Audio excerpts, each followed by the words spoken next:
হোয়াটসঅ্যাপে 4টা দারুণ আপডেট চলে এসেছে, অথচ আপনি কিছুই জানেন না। চলেন আজকের ভিডিওতে 4টা এই চমৎকার আপডেট নিয়ে আলোচনা করি। প্রথম আপডেটটা খুবই ইম্পর্টেন্ট। দেখেন, আমি হোয়াটসঅ্যাপে চলে যাচ্ছি।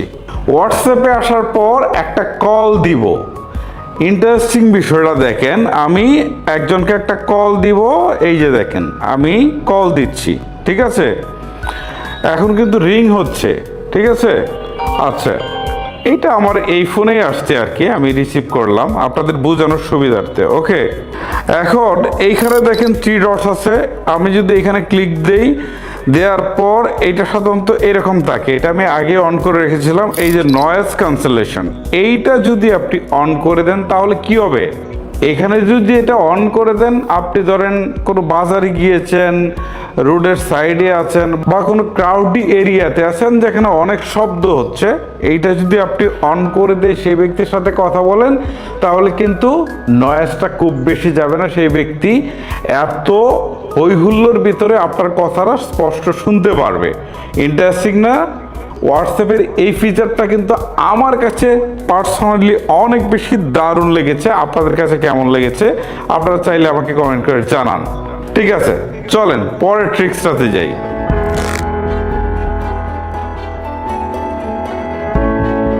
নাম্বার 2তে যে আপডেটটা আসছে, এইটা তো ভাই পুরাই মাথা নষ্ট করে দিছে।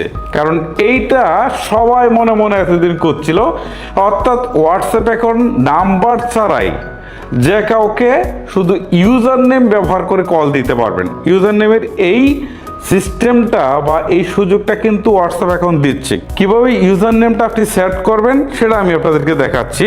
প্রথমে আপনারা 3 ডটসে ক্লিক করেন, তারপর হচ্ছে সেটিংস অপশনে চলে যান, তারপরে এই যে আপনার যে নামটা রয়েছে এটার উপরে ক্লিক করেন। ক্লিক করার পর দেখেন এখান থেকে ইউজার নেম করে একটা অপশন রয়েছে। এইখানে কিন্তু আমি ইউজার নেমটা অলরেডি সেট করে রেখেছি। আপনি যখন এখানে ক্লিক দিবেন, তারপরে ক্রিয়েট ইউজার নেম দিতে বলবে, তারপর আপনি একটা নাম দিয়ে এটাকে জাস্ট হচ্ছে সেভ করে দিবেন। তার পরবর্তীতে কেউ যদি আপনার কাছে বলে যে তোমার হোয়াটসঅ্যাপ আইডিটা দাও, তখন আমরা কি করতাম? আগে ফোন নাম্বার দিতাম। ফোন নাম্বার তো অনেক প্রাইভেসি জনিত ব্যাপার থাকে, আমরা সবার সাথে শেয়ার করতে চাই না। বাট আপনি এই ইউজার নেমটা দিয়ে দিলে সে কিন্তু ইউজার নেমটা দিয়ে সার্চ করে আপনাকে পেয়ে যাবে এবং আপনার সাথে কল করতে পারবে। অর্থাৎ আপনি তার সাথে ফোন নাম্বার ছাড়াই চ্যাট করতে পারবেন। খুবই ইন্টারেস্টিং। আমি হোয়াটসঅ্যাপের এই ফিচারটার জন্য এতদিন অপেক্ষা করেছিলাম, ফাইনালি পেয়ে গেছি। এবারে চলেন নাম্বার 3তে যাই।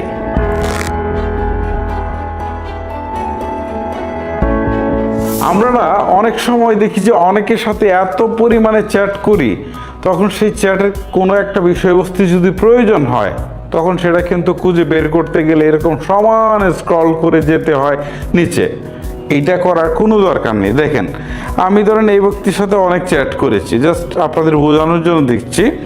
সো এখন এই তার প্রোফাইলে আসলাম, আসার পর আবার দেখেন তার নামটা আছে না, এটার উপর ক্লিক করলাম।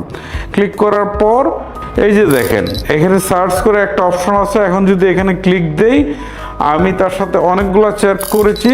সো সেখান থেকে আমার কাছে যেটা মনে হচ্ছে যে আমার এইটা লেখা উচিত, আমি এইটা লিখলেই সেই চ্যাটটুকু আমি পেয়ে যাব। ইন্টারেস্টিং না? চলেন পরের ট্রিক্সে যাই।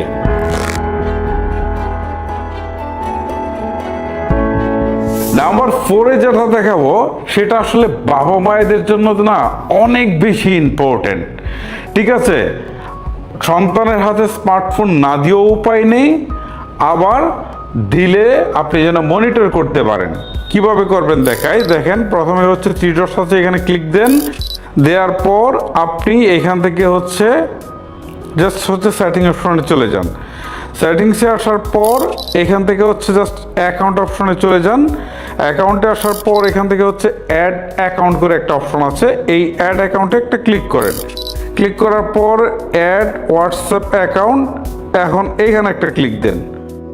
এখন এখানে ক্লিক দেওয়ার সাথে সাথেই আপনার সামনে ঠিক এইরকম একটা ইন্টারফেস চলে আসবে। এখান থেকে অ্যাগ্রি অ্যান্ড কন্টিনিউ দিয়ে দিবেন। ওকে, সো দিয়ে দেওয়ার পর এখন আপনি একটা কাজ করবেন, সেটা হচ্ছে এখানে আবার থ্রি ডটস আছে, এখানে ক্লিক দেন। দেওয়ার পর এখানে একটা অপশন হচ্ছে create a parent management account, এখানে ক্লিক দেন।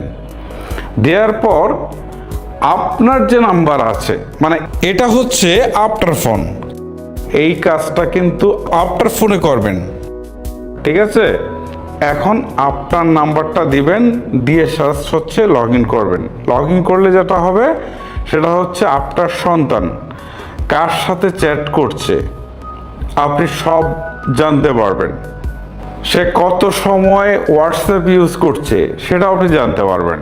তবে চ্যাটে সে কার সাথে কি লিখছে সেটা জানতে পারবেন না, কাকে কি ছবি পাঠাচ্ছে সেটাও জানতে পারবেন না, লাইভ লোকেশনও জানতে পারবেন না। তবে আপনি সময়টা জানতে পারবেন এবং কার কার সাথে চ্যাট করছে সেটা আপনি জানতে পারবেন। তবে পিতামাতা হিসেবে আমার মনে হয় যে এটুকুই তো যথেষ্ট, নাকি না এর চেয়ে বেশি কিছু জানার প্রয়োজন আছে? এই হচ্ছে মূলত ট্রিক্স। সো হোয়াটসঅ্যাপে এই 4টা আপডেট নতুন এসেছে, এর মধ্যে কোনটা আপনার কাছে ভালো লেগেছে সেটা আপনি চাইলে কমেন্ট করে জানাতে পারেন। আজকের মতো আমি হিমেল বিদায় নিচ্ছি, আল্লাহ হাফেজ।